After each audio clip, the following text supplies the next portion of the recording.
قال الملك إني أرى 7 بقرات سمان يأكلهن 7 عجاف و7 سنبلات خضر وأخر يابسات يا أيها الملأ أفتوني في رؤياي إن كنتم للرؤيا تعبرون وقال رب اشرح لي صدري ويسر لي أمري واحلل عقدة من لساني يفقه قولي۔ برادران اسلام، خواتین ملت، ہر طرح کی بڑائی، بزرگی، کبریائی، عز و شان، جل و جلال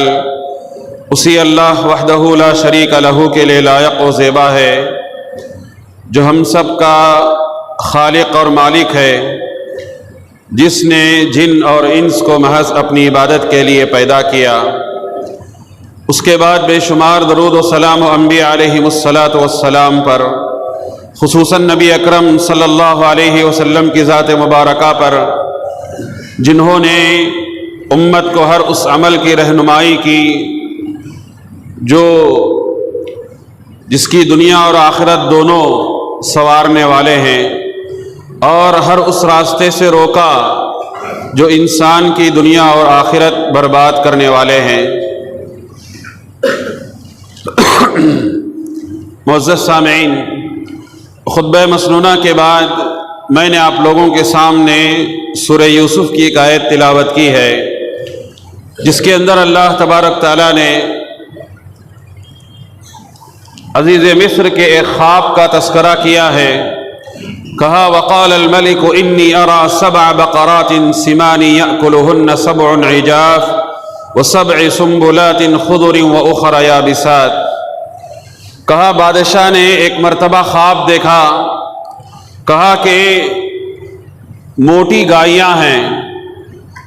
گائیں ہیں جس کو دبلی پتلی گائیں کھائی جا رہی ہیں، اور اسی طریقے سے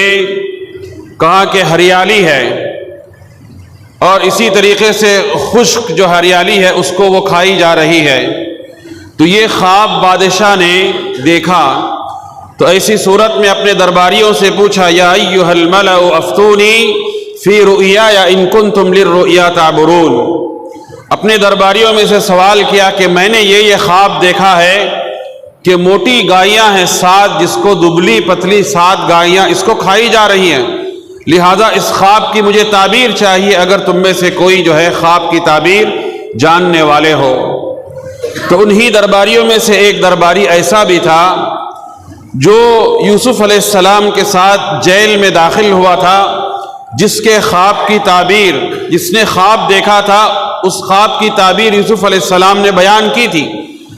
تو بہرحال اس سارے ماجرے کے بعد یوسف علیہ السلام نے اس کو ذکر کیا تھا کہ عزیز مصر کے پاس جا کر ذکر کرنا، لیکن وہ بھول گیا تھا۔ لیکن جیسے ہی بادشاہ نے خواب دیکھا تو اس درباری نے کہا اے بادشاہ سلامت، قید خانے میں ایک ایسا قیدی بھی ہے جو خواب کی تعبیر جانتا ہے، لہذا اگر آپ کی اجازت ہے تو میں اس آدمی سے جا کر اس خواب کی تعبیر جو ہے پوچھ کر لاتا ہوں۔ تو بادشاہ نے اجازت دے دی۔ تو وہ جو درباری تھا یوسف علیہ السلام کے پاس گیا اور یوسف علیہ السلام کے سامنے اس پورے خواب کا تذکرہ کیا۔ تو یوسف علیہ السلام نے خواب کی تعبیر بیان کر دی اس آدمی سے، کہا 7 جو موٹی گائیاں ہیں اور اسی طریقے سے دبلی پتلی 7 گائیاں اس کو جو کھائی جا رہی ہیں، اس سارے خواب کا مطلب یہ ہے کہ ابھی مصر کے اندر 7 سال خوشحالی آئے گی، خوب بارشیں ہوں گی، غلہ اگے گا، زمین اناج خوب اگائے گی، بعد میں 7 سال مصر پر خاص سالی آنے والی ہے۔ تو لہٰذا تم لوگوں کو چاہیے، یوسف علیہ السلام نے تعبیر بیان کرتے ہوئے تدبیر بھی بیان کی،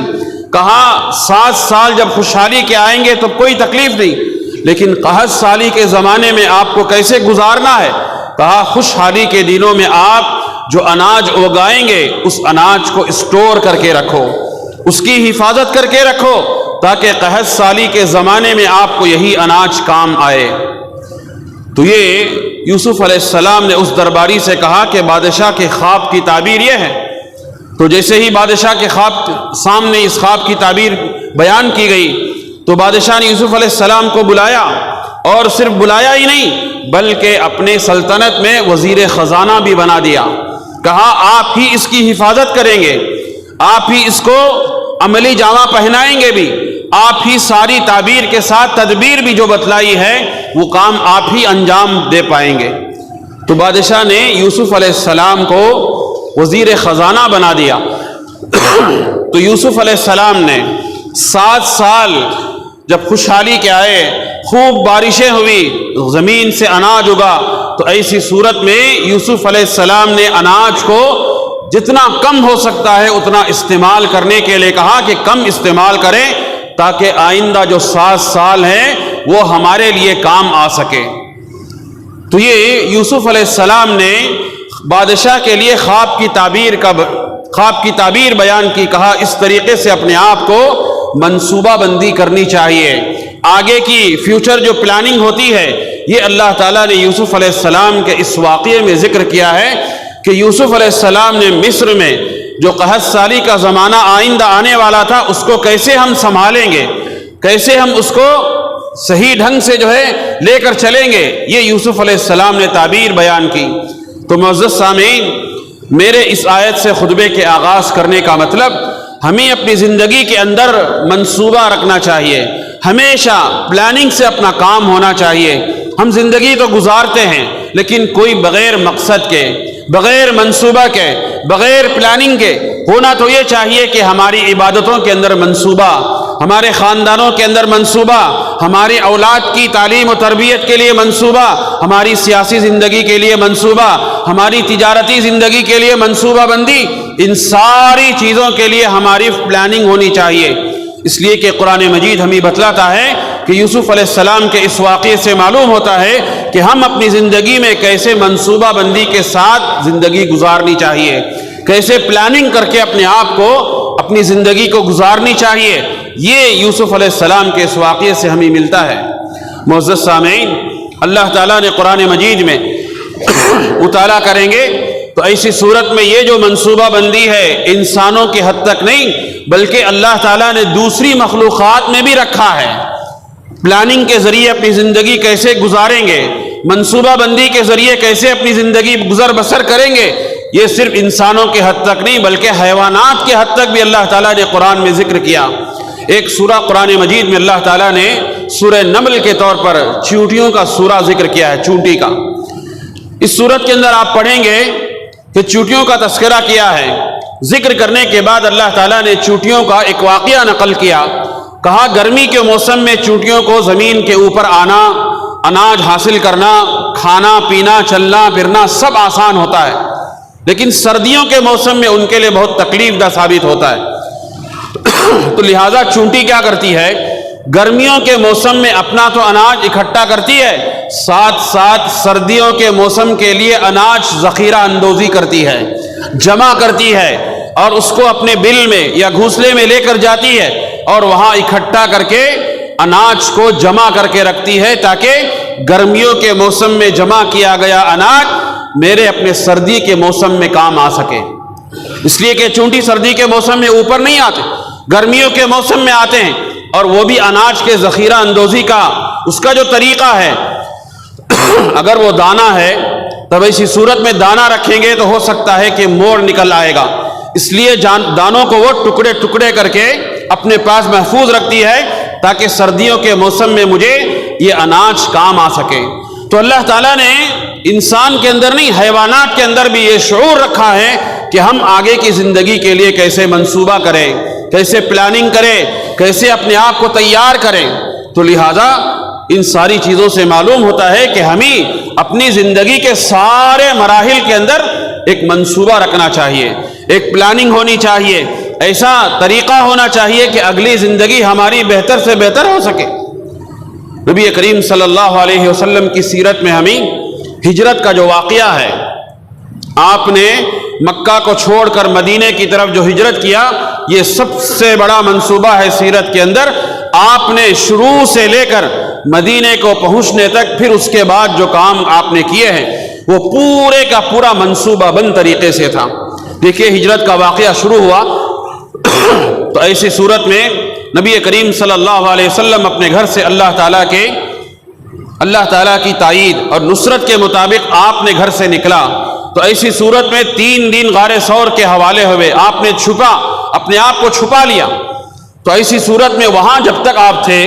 تو ایسی صورت میں وہاں کھانا پینا، مکہ کے اندر جو ساری چیزیں آپ کے خلاف، آپ کی مخالفت میں جو منصوبے ہو رہے ہیں اس کے بارے میں آپ معلومات رکھنا. اس سلسلے میں پورا آپ نے ابو بکر رضی اللہ تعالیٰ عنہ کے گھر کو کہا تھا کہ آپ ان کے بیٹے ہو، یا اسما رضی اللہ تعالیٰ عنہ آپ ابو بکر کی بیٹی ہو، یا عامر بن فہیرہ غلام ہو. ان سب کو کام کاج بانٹا تھا کہ آپ کیا کریں گے، کھانا کون لائیں گے، کھانا کیسے تیار ہوگا، پھر یہاں تک پہنچیں گے کیسی، مکہ کے اندر جو مخالفتیں ہو رہی اس کی خبریں ہم تک کیسے آئیں گی. یہ سارے منصوبہ بند طریقے سے نبی کریم صلی اللہ علیہ وسلم نے اپنی ہجرت کا آغاز کیا تھا. پھر اس کے بعد دیکھیں آپ نے ایک شخص سے وعدہ کیا تھا جو بالکل، حالانکہ وہ مسلمان نہیں تھا لیکن وہ ضمیر فروش بھی نہیں تھا، عبداللہ بن ارقد جس کا نام تھا. وہ راستہ دکھانے کے لیے نبی کریم صلی اللہ علیہ وسلم سے آپ نے اس سے معاہدہ کیا تھا کہ ہم کو مدینے کا ایک ایسے راستے سے لے جائیں گے جہاں مخالف سمت سے ہوگا، جہاں آج تک مکہ والے مدینے کو پہنچنے کے لیے عام طور پہ جو راستہ اختیار کریں گے اس راستے سے ہٹ کر ہم کو کیا کرنا، ایسے راستے کا انتخاب کرنا جو بالکل مخالف سمت سے شروع ہوگا.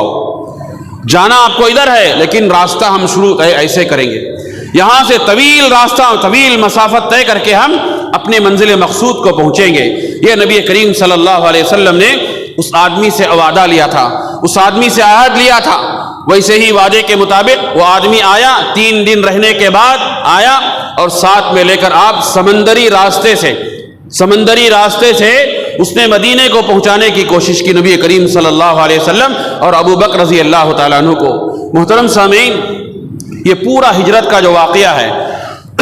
آپ جب تک 3 دن غار میں موجود تھے آپ کو کھانا پہنچانے والے آپ کے ابو بکر رضی اللہ تعالیٰ عنہ کے بیٹے،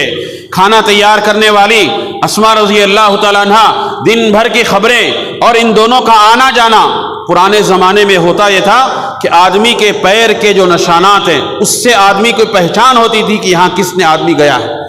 تو اس کے لیے ان نشانات کو مٹانے کے لیے نبی کریم صلی اللہ علیہ وسلم نے ابو بکر رضی اللہ تعالیٰ عنہ کے غلام عامر بن فہیرہ کو کہا کہ آپ کیا کریں، بکریوں کا جو ریوڑ ہے وہ ریوڑ ان کے آنے جانے کے بعد اس راستے پر لے کر چلے تاکہ وہ نشانات مٹ جائیں، وہ نشانات ختم ہو جائیں. دیکھیے یہ منصوبہ ہے، یہ نبی کریم صلی اللہ علیہ وسلم نے ہجرت کے لیے یہ پورا منصوبہ اپنایا تھا. ہجرت کے واقعے کے لیے نبی کریم صلی اللہ علیہ وسلم نے اس طریقے سے منصوبہ بنایا تھا. تو محترم سامعین، ہمیں اپنی زندگی کے اندر منصوبہ چاہیے، پلاننگ چاہیے. اسی لیے دیکھیں کہ دنیا کے اندر عالمی سطح پر ہو یا ملکی سطح پر ہو، دشمنان اسلام جتنا منصوبہ بند طریقے سے کام کرتے ہیں مسلمان اتنا منصوبہ بند طریقے سے کام نہیں کر نظر آتا. دیکھیے آپ عالمی سطح پر منصوبہ بندی طریقے سے، منصوبہ بند طریقے سے انہوں نے 100 سال 150 سال پہلے فرقہ پرست طاقتیں یا ایک یہود و نصارہ مسلمانوں کے خلاف منصوبہ بنایا ہے. تو اس طریقے سے یہ عملی جامہ اب پہنا رہے ہیں لیکن ان کا منصوبہ بہت پہلے سے. اس طریقے سے دنیا کے اندر جو قومیں کامیاب ہوتی ہیں وہ منصوبہ رکھتی ہیں اپنے اندر پلاننگ بناتے ہیں، فیوچر پلان ہوتا ہے ان کے پاس. تو لہٰذا ہمیں بھی اپنی زندگی گزارنے کے لیے، ہماری سیاسی ہو، ہماری سماجی ہو، ہماری اقتصادی ہو، ہماری نجی زندگی ہو، زندگی کے ہر میدان میں ہم کو منصوبہ چاہیے، پلاننگ چاہیے، ایک ایسا ہدف چاہیے جس کے راستہ اختیار کرنے کے لیے ابھی سے اپنی زندگی کے آغاز ہی سے ہم کیا کریں، اپنے مقصد کو پانے کے لیے منصوبہ بنانا چاہیے. محترم سامعین، ان سارے واقعات قرآن اور حدیث کی روشنی میں نے جو آپ کے سامنے بیان کیا ہے، ابھی کچھ ہی دنوں کے بعد ہم جس ماہ میں داخل ہونے والے ہیں وہ ماہ مبارک رمضان کا مہینہ ہم پر سایہ فگن ہونے والا ہے. تو لہذا اس مناسبت سے بھی میں نے یہ موضوع کا انتخاب کیا ہے کہ اس ماہ میں ہم کو جو ہے منصوبہ بنانا چاہیے، پلاننگ کے ساتھ اس ماہ کو گزارنے کی کوشش کرنا چاہیے. عموماً ہوتا یہ ہے ہمارے معاشروں کے اندر منصوبہ ہوتا ہے کس چیز کا، گھروں کو سجانے کا، نئے کپڑے خریدنے کا، مختلف چیزیں. ہم اپنے آپ کو سال میں رمضان جیسے ہی آتا ہے تو ایسی صورت میں ہماری ظاہری شکل و صورت بہتر بنانے کے لیے ہمارے گھر ہو، کاروبار ہو، دکان ہو، ادارے ہو، فلاں ہو، ساری چیزوں کے بارے میں سوچتے ہیں کہ ہم رمضان کے مہینے میں یہ سارے نئے نئے خریدیں، نئی نئی چیزیں. اور مزید یہ ہے کہ رمضان کا مہینہ عموماً ہم نے جو تصور غیر مسلموں میں دیا ہے وہ کھانے پینے کا مہینہ ہے، وہ کھانے پینے کا مہینہ. ہاں، منصوبہ نہیں ہوتا عبادت کے اندر، نماز کے اندر. قرآن مجید کا مہینہ ہے، شہر رمضان الذی انزل فیہ القرآن ھدی للناس. قرآن کا مہینہ ہے، نہ قرآن پڑھنے کے لیے وقت ہے، نہ اس کے لیے تدبیر ہے کہ ہم کیسے پڑھیں، کتنے قرآن ختم کریں، اچھے ڈھنگ سے پڑھیں. نہیں آتا ہے، کوشش کریں. ان ساری چیزوں کی منصوبہ بندی، نوافل کا اہتمام، اعتکاف کا اہتمام، ذکر و اذکار، صدقہ و خیرات، ان ساری چیزوں کے بارے میں کوئی منصوبہ نہیں. بس ایسے ہی زندگی چل رہی ہے. ہمارا ایک رسم روٹین ہے، ہم رمضان آتا ہے تو فلاں فلاں کام کرنا ہے، ایسے گزارنا نہیں. اسلاف کا طریقہ دیکھیے، سلف صالحین کا طریقہ دیکھیے. وہ لوگ جہاں بڑے بڑے ائمہ جیسے امام مالک رحمہ اللہ ہو، جیسے امام شافعی رحمہ اللہ ہو، اتنے پائے کے علماء جو ہے رمضان کا مہینہ جیسے ہی آتا تو اپنا درس وغیرہ سب بند کر دیا کرتے. حدیث کا جو درس دیتے وہ سب بند کر دیا کرتے. کہتے رمضان کا مہینہ قرآن کا مہینہ ہے، جتنا ہو سکتا ہے قرآن مجید کو کثرت کے ساتھ زیادہ سے زیادہ اس میں ہم پڑھنے کا اہتمام کریں. اس کے لیے وہ لوگ کیا کرتے، درس و تدریس سے اپنے آپ کو بالکل فارغ کر دیتے.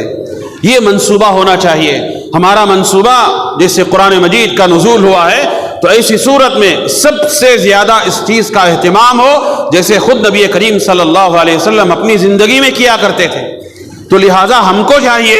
کہ ہم رمضان کے مہینے سے فائدہ اٹھانے کی پوری کوشش کریں. یہ منصوبہ بنائیں، یہ پلاننگ تیار کریں کہ ہم اپنے آپ کو، ہم اپنی تجارت سے، ہم اپنے دوسری مصروفیات سے سب کو چھوڑ کر رمضان کے مہینے میں جہاں زیادہ سے زیادہ اللہ تعالیٰ ثواب دیتا ہے، نیکیاں کمانے کا موقع ہے، اچھائیوں میں آگے بڑھنے کا موقع ہے، تو لہٰذا اس سے ضرور فائدہ اٹھائیں. قرآن کا منصوبہ بنائیں. ہم کیسے پڑھیں گے، کتنا پڑھیں گے، روزانہ کتنا معمول ہوگا ہمارا سونے کا وقت، ہمارا تلاوت کا وقت کیسے ہوگا، تجارت کا وقت کیسے ہوگا، فلاں کا وقت کیسے ہوگا. ان ساری چیزوں میں ہمارا منصوبہ چاہیے، ہماری پلاننگ چاہیے. تو لہذا یہ پلاننگ اگر کریں گے تب ایسی صورت میں صحیح معنی میں ہم اب آنے والے مہینے کا بھرپور فائدہ اٹھا سکتے ہیں. ورنہ صرف ہمارا جو عموماً دیکھنے میں جو آتا حال یہ ہے کہ ہم عبادت کو چھوڑ کر دوسرے سارے منصوبے بنتے ہیں، دوسرے سارے منصوبے بنائے جاتے ہیں، لیکن عبادت کا، رمضان سے فائدہ اٹھانے کا منصوبہ، یہ منصوبہ اپنی زندگی سے خالی نظر آتا ہے. محترم سامعین، اللہ کے رسول صلی اللہ علیہ وسلم کی زندگی ہمارے لیے ایک بہترین اسوہ ہے، بہترین نمونہ ہے. آپ نے ہمیں اپنی زندگی کے ہر لمحے کے لیے ہمارے لیے اسوہ ہے، نمونہ ہے. لقد کان لکم فی رسول اللہ اسوۃ حسنہ. لہذا ضرورت ہے کہ ہم رمضان کے مہینے سے فائدہ اٹھانے کی کوشش کریں، بجائے اس کے کہ ہم دوسرے فضولیات میں یا اپنا وقت برباد کرنے میں، یا رمضان کا مہینہ سونے میں گزارنا، یا رمضان کا مہینہ کھانے کے حوالے کرنا، یا رمضان کا مہینہ دوسری مصروفیات کے حوالے کرنا. اس کے بجائے ہم کیا کریں، ابھی سے منصوبہ بنائیں، ابھی سے پلاننگ تیار کریں، ابھی سے ایک مطمع نظر رکھیں، مقصد رکھیں کہ رمضان کو مجھے کیسے گزارنا ہے. خود بھی، اپنے اہل و عیال کو بھی، اپنے گھر کے عورتوں کو بھی، سب کو اس منصوبے میں جوڑیں، سب کو ساتھ میں لیں، سب کے ساتھ اس میں جوڑ کر جو ہے ایسا منصوبہ بنائیں، ایسی پلاننگ کریں، تبھی چل کر ہم رمضان کے مہینے سے فائدہ اٹھا سکتے ہیں. ورنہ دیکھیے رمضان کے مہینے میں بے شمار عبادتیں ہم کو کرنے کو ملتی ہیں، جیسے نماز کا اہتمام ہے، جیسے نوافل کا اہتمام ہے، جیسے روزے کا اہتمام ہے، جیسے قرآن مجید کی تلاوت ہے، ذکر و اذکار ہے، یا کہ صدقہ و خیرات ہے، اعتکاف ہے. بے شمار عبادتیں کرنے کو ملتی ہیں، لیکن سب عشوائی طریقے سے، کوئی منصوبہ نہیں. سب جیسے لوگ کر رہے ویسے میں بھی کر گیا، جیسے ایک رسم چلی آ رہی ہے ویسے اس رسم میں میں بھی داخل ہو گیا. اس طریقے سے اگر کریں گے تو عبادت کی جو لذت ہے، عبادت کی جو مٹھاس ہے، وہ مٹھاس ہم نہیں پائیں گے.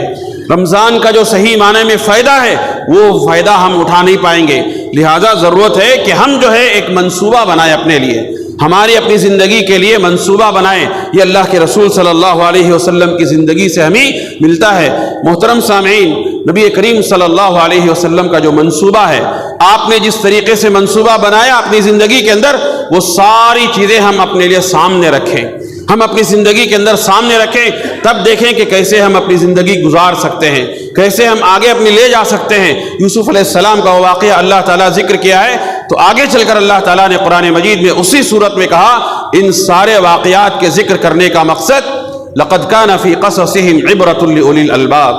کہ ہم جو قصے بیان کرتے ہیں قرآن مجید میں، اس سے فائدہ اٹھائیں، ان قصوں کے حوالے سے فائدہ اٹھائیں. یہ قصے ہمارے لیے عبرت ہیں کہ ہماری اپنی زندگیوں میں کیسے گزارنا ہے. دیکھیے ہم اپنی زندگی کا نہ عبادت کے اندر، نہ سیاسی زندگی کے اندر، نہ سماجی زندگی کے اندر، نہ نجی زندگی کے اندر، نہ ہمارے خاندانی منصوبے، کوئی منصوبہ ہماری اپنی اولاد کے لیے کوئی منصوبہ نہیں، ہمارے لیے بہترین قائد نہیں ہے، ہمارے خاندان کو سدھارنے کے لیے کوئی ایسا قائد نہیں ہے، ایسا ہمارا رشتہ دار نہیں ہے جس کی سب سن سکے، ہمارے لیے کوئی ایسا مذہبی رہنما نہیں ہے جو ہماری قیادت کر سکے، ہمارے لیے سیاسی زندگی میں کوئی ایسا قائد نہیں مسلمانوں کا جو ہماری رہنمائی کر سکے. تو یہ ساری چیزیں ایسی ہیں کہ اللہ کے رسول صلی اللہ علیہ وسلم نے منصوبہ بنایا تھا، آپ نے پلاننگ تیار کی تھی. خندق کا وہ واقعہ لے لیں، آپ صلی اللہ علیہ وسلم جنگوں کے موقع پہ باقاعدہ آپ تیاری کرتے، آپ صحابہ کرام سے مشورہ کرتے. اللہ تعالیٰ قرآن مجید میں مشورہ کرنے کا حکم دیا، وَشَاوِرْهُمْ فِي الْأَمْرِ. اے اللہ کے رسول صلی اللہ علیہ وسلم، آپ جس کام کو بھی انجام دینا ہے سب سے پہلے آپ لوگوں سے مشورہ کریں، مشورہ کرنے کے بعد کسی ایک رائے پر اتفاق کر کے آپ اس پر منصوبہ بندی عملی جامہ پہنائیں. خندق کا وہ واقعہ جو نبی کریم صلی اللہ علیہ وسلم نے صحابہ کرام سے مشورہ کیا کہ کفار و مشرکین جنگ احد کے بعد دوبارہ مسلمانوں پر حملہ کرنا چاہ رہے تھے، تو ایسی صورت میں آپ نے صحابہ سے کہا مجھے مشورہ دیجئے کہ ہم کس طریقے سے اس کی تیاری کریں، ان کے لیے بالمقابل ہم کیسے تیاری کر سکیں. تو ایک صحابی تھے جن کا نام سلمان فارسی رضی اللہ تعالیٰ عنہ. سلمان فارسی رضی اللہ تعالیٰ عنہ نے کہا کہ اے اللہ کے رسول صلی اللہ علیہ وسلم، مدینے کے 3 طرف پہاڑی علاقہ ہے، ایک طرف راستہ ہے خشکی راستہ زمینی جس سے لوگ داخل ہو سکتے ہیں، تو لہٰذا آپ ایک کام کریں کہ زمینی راستہ 3 طرف پہاڑی کا راستہ ہے، اس کے لیے کوئی مشکل نہیں ہمارے لیے، ایک طرف زمینی راستہ ہے جہاں سے لوگ کفار مکہ ہم پر حملہ کر سکتے ہیں، تو لہٰذا آپ ایک کام کریں، اس زمینی راستے کے یہاں پر ایک بہت بڑا گڑھا کھود دیں. یہ ایسا منصوبہ ہے شاید کہ مکہ والے یا عرب لوگ نہیں جانتے، اس لیے کہ فارس کے لوگ ہم لوگ اس کو انجام دیتے ہیں. تو سلمان فارسی رضی اللہ تعالیٰ عنہ نے مشورہ دیا، جہاں سے جس راستے سے داخل ہو سکتے ہیں وہاں آپ ایک بہت بڑا گڑھا کھود دیجئے، اور وہاں دیکھیے اس وقت سارے کے سارے لوگ اس گڑھے کھودنے میں شامل رہیں، یہ میرا مشورہ ہے. تو اللہ کے رسول صلی اللہ علیہ وسلم نے سلمان فارسی رضی اللہ تعالیٰ عنہ کے مشورے پر عمل کیا، اور سارے صحابہ کو اور خود بھی اس کو عملی جامہ پہنانے میں، اس گڑھے کو کھودنے میں آپ بھی شامل ہو گئے، اور سارے صحابہ کو حکم دیا کہ آپ بھی اس میں شامل ہو جائیں. اور یہ ایک ایسا منصوبہ ہے، یہ ایک ایسی پلاننگ ہے کہ عرب کے لوگ اس سے بالکل واقف نہیں ہیں، بالکل جانتے نہیں ہیں، ان کو معلوم بھی نہیں ہے اس سلسلے میں، لہٰذا فارس کا یہ طریقہ ہے، لہٰذا ہم اس مشورے پر عمل کریں گے. تو سلمان فارسی رضی اللہ تعالیٰ عنہ کے مشورے پر آپ صلی اللہ علیہ وسلم نے حکم دیا، کہا اس مشورے پر عمل کریں. تو سلمان فارسی رضی اللہ تعالیٰ عنہ کے مشورے پر عمل کیا گیا، تو خندق کھودی گئی. اس کے بعد جیسے ہی کفار مکہ نے آئے حملہ کرنے کے لیے، یہاں تو دیکھا کہ بالکل ماجرا بڑا عجیب ہے، یہاں بالکل عجیب سا ہے کہ یہاں ایک ایسا منصوبہ انہوں نے اپنایا ہے، آج تک ہم دیکھے بھی نہیں اس کو. تو اس گڑھے کو دیکھنے کے بعد کافی وہاں پڑاؤ ڈالا، گڑھے کے اس طرف کافی دن پڑاؤ ڈالنے کے بعد جب ان کو ناکامی نظر آئی، تب ایسی صورت میں وہ لوگ وہاں سے واپس چلے گئے. تو لہٰذا کہنے کا مقصد یہ ہے کہ اللہ کے رسول صلی اللہ علیہ وسلم کو اللہ تعالیٰ نے کہا کہ آپ زندگی کے ہر مسئلے میں آپ مشورہ کریں، کسی بھی معاملے میں مشورے سے طے کیا جانے والا کوئی بھی کام اللہ تعالیٰ اس میں خیر و برکت رکھا ہے. وَشَاوِرْهُمْ فِي الْأَمْرِ، آپ صلی اللہ علیہ وسلم کو اللہ تعالیٰ نے حکم دیا کہ آپ مشورہ کیا کریں. تو لہذا محترم سامعین، اللہ کے رسول صلی اللہ علیہ وسلم کی زندگی یا صحابہ اکرام کی زندگی ہم دیکھیں تو ایسی صورت میں بالکل مشورہ، آپ صلی اللہ علیہ وسلم منصوبہ کسی بھی کام کو عملی جامہ پہنانے کے لیے وہ لوگ ایک منصوبہ تیار کرتے، وقت سے پہلے پلاننگ بناتے کہ ہم اس کام کو انجام دینا ہے، تو لہٰذا کس طریقے سے لوگوں کی رائے لیتے، مشورہ کرتے، پھر اس کے بعد کسی رائے پر اتفاق کرنے کے بعد اس کو عملی جامہ پہنانے کے لیے ابھی سے اس کی تیاری کرتے۔ ہماری زندگی کا مقصد دیکھیں، ہم اکثر و بیشتر تجار ہیں، تاجر ہیں، تجارت میں بھی ہمارا کوئی منصوبہ نہیں ہے، بس عشوائی طریقے سے ہم اپنے آپ میں شروع کر دیے، آگے کیا ہوگا دیکھیں گے۔ اس کام کو عملی جامہ پہنانے کے لیے آج دیکھیں دنیا جس تیز رفتار ترقی کے ساتھ آگے بڑھ رہی ہے، دنیا جو ہے جس تیز رفتار ترقی کے ساتھ آگے بڑھ رہی ہے، حالانکہ وہ غیر مسلم ہے، لیکن اس کے باوجود ان کے پاس منصوبہ ہے، ان کے پاس پلاننگ ہے، ان کے پاس ایک ہدف مقرر ہوتا ہے، اس کو پانے کے لیے وہ لوگ جس راستے کو اپنانا ہے وہ ساری چیزیں اپنا کر دیکھتے ہیں کہ ہم اپنے مقصد کو پانے کے لیے کیا کیا کر سکتے ہیں، پھر اس کے بعد آگے چل کر وہ مقصد حاصل ہوا یا نہیں ہوا وہ بھی دیکھتے ہیں۔ تو یہ سارے منصوبہ چاہیے، یہ پلاننگ چاہیے، تو لہذا خاص کر رمضان کے مہینے میں ہم اپنے آپ کو تیاری کریں ابھی سے، جیسے اللہ کے رسول صلی اللہ علیہ وسلم 15 شعبان تک روزہ رکھتے، بعد میں تیاری کرتے، روزے سے منع کرتے۔ حدیث میں شارحین نے منع کیا ہے کہ 15 شعبان کے بعد روزے نہ رکھے، کیوں؟ رمضان کی تیاری ہے، رمضان فرض روزے ہے، لہٰذا آپ صلی اللہ علیہ وسلم اس کی تیاری کے لیے 15ویں شعبان ہی سے اپنے آپ کو کرتے کہ میں طاقتور ہو جاؤں تاکہ فرض روزے جو ہیں وہ پورے کے پورے مکمل رکھ سکوں۔ محترم سامعین، تو یہ منصوبہ ہونا چاہیے۔ مسلمانوں کا کام ہمیشہ اللہ کے رسول صلی اللہ علیہ وسلم کی زندگی دیکھے یا پھر آگے چل کر خلفائے راشدین کی زندگی دیکھے، وہ بھی اپنے آپ میں ایک ایسی کمیٹی بنا کے رکھتے تھے جہاں مشورے کو طے کرنے کے بعد پھر اپنی عملی جامہ پہنانے کے لیے، اس کام کو آگے بڑھانے کے لیے، اپنے مقصد کو حاصل کرنے کے لیے منصوبہ بناتے۔ تو لہذا ہمیں اپنی زندگیوں میں منصوبہ چاہیے، اپنی اولاد کے سلسلے میں، اپنے خاندان کے سلسلے میں، اپنی تجارت کے سلسلے میں، اپنی سیاسی ماحول کے سلسلے میں، اپنی اقتصادی زندگی کے سلسلے میں، ساری زندگی کے ہر پہلو پر ہمیں غور کرنا چاہیے، منصوبہ بنانا چاہیے، ہمیں اپنے آپ کو تیار کرنا چاہیے، پلاننگ کرنا چاہیے۔ دیکھیے غیر اقوام گرچہ اللہ کو نہیں مانتے، تعلیمات پر، اسلامی تعلیمات پر نہیں مانتے، لیکن اللہ تعالیٰ کا اصول ہے، دستور ہے، دنیا کے اندر جو بھی منصوبہ بند طریقے سے آپ کام کریں گے اللہ تعالیٰ اس کو پائے تکمیل تک پہنچائے گا۔ اس طریقے سے غیر اقوام ہر چیز میں منصوبہ، خصوصیت کے ساتھ مسلمان جہاں قوم آتی ہے اس کی آڑ میں سارے لوگ ایک ہو کر منصوبہ بناتے ہیں کہ ہم مسلمانوں کو، ان کی تعلیمات کو، ان کی قوم کو کیسے ختم کریں گے۔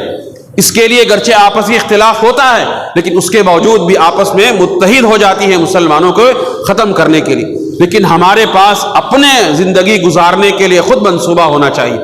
یہ بہت ہی افسوس کی بات ہے، زندگی کے ہر موڑ پر ہم جو بھی کام کرتے ہیں کوئی منصوبہ نہیں رہتا۔ محترم سامعین، یہ اللہ کے رسول صلی اللہ علیہ وسلم کی سنت ہے، صحابہ کی سنت ہے کہ وہ ہر کام کرنے سے پہلے اپنے آپ کو تیار کرتے ہیں، اپنے آپ کو تیار کرتے ہیں، منصوبہ بناتے ہیں، پلاننگ بناتے، پھر اس کے بعد اس کو عملی جامہ پہنانے کے لیے اس پر چلتے ہو تاکہ اس مقصد کو ہم حاصل کریں۔ لہذا رمضان کا مہینہ قریب آنے والا ہے، تو لہذا ابھی سے اپنے آپ کو، اپنے کو،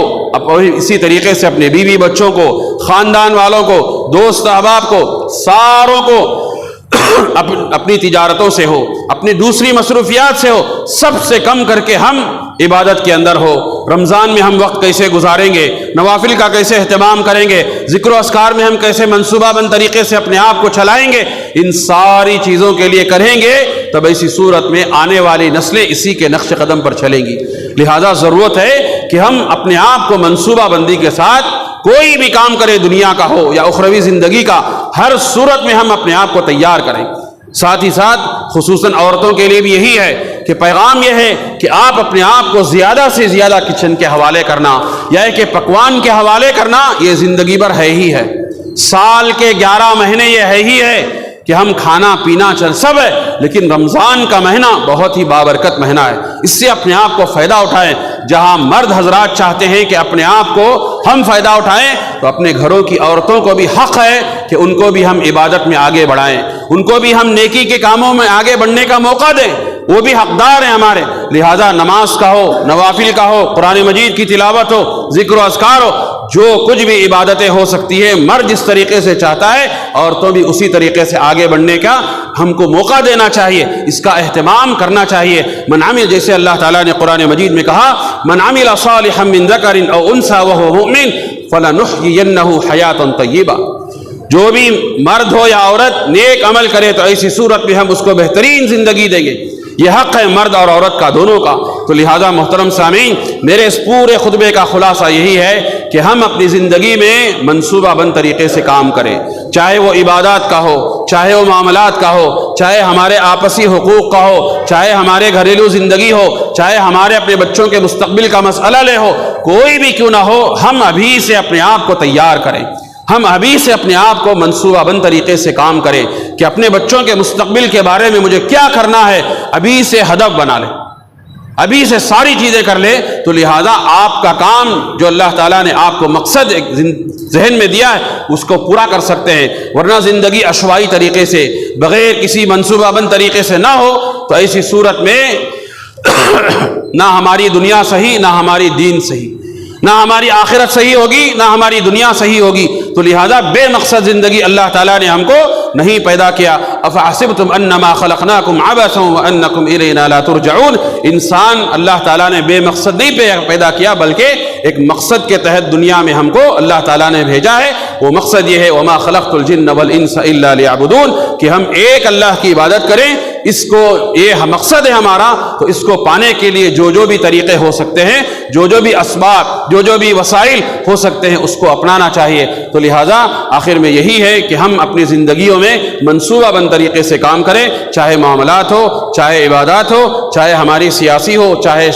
نجی زندگی ہو، زندگی کا ہر موڑ پہ ہم جو ہے منصوبہ بند طریقے سے کام کریں۔ یہ اللہ تعالیٰ اور اس کے رسول صلی اللہ علیہ وسلم کی سنت ہے، سلف صالحین کی سنت ہے۔ تو لہٰذا ہمیں بھی اس کے نقش قدم پر چلنا چاہیے۔ بس انہی چند باتوں پہ اپنی بات ختم کرتا ہوں۔ آخر میں اللہ سے دعا ہے کہ اللہ تبارک تعالیٰ کہنے اور سننے سے زیادہ عمل کی توفیق عطا فرمائے۔ اللہ تعالیٰ جب تک دنیا میں رکھے ایمان اور اسلام کی حالت میں زندہ رکھے، خاتمہ بالخیر فرمائے، سوء خاتمہ سے محفوظ فرمائے، مرنے کے بعد جنت الفردوس نصیب فرمائے، عذاب جہنم سے، عذاب قبر سے اللہ ہمیں بچائے رکھے، آمین۔ بارک اللہ لی ولکم فی القرآن العظیم ورفعنی وإیاکم بما فیہ من الآیات والذکر الحکیم۔ اقول قولی ھذا واستغفر اللہ لی ولکم ولسائر المسلمین من کل ذنب فاستغفروہ انہ هو الغفور الرحیم رب حلیم۔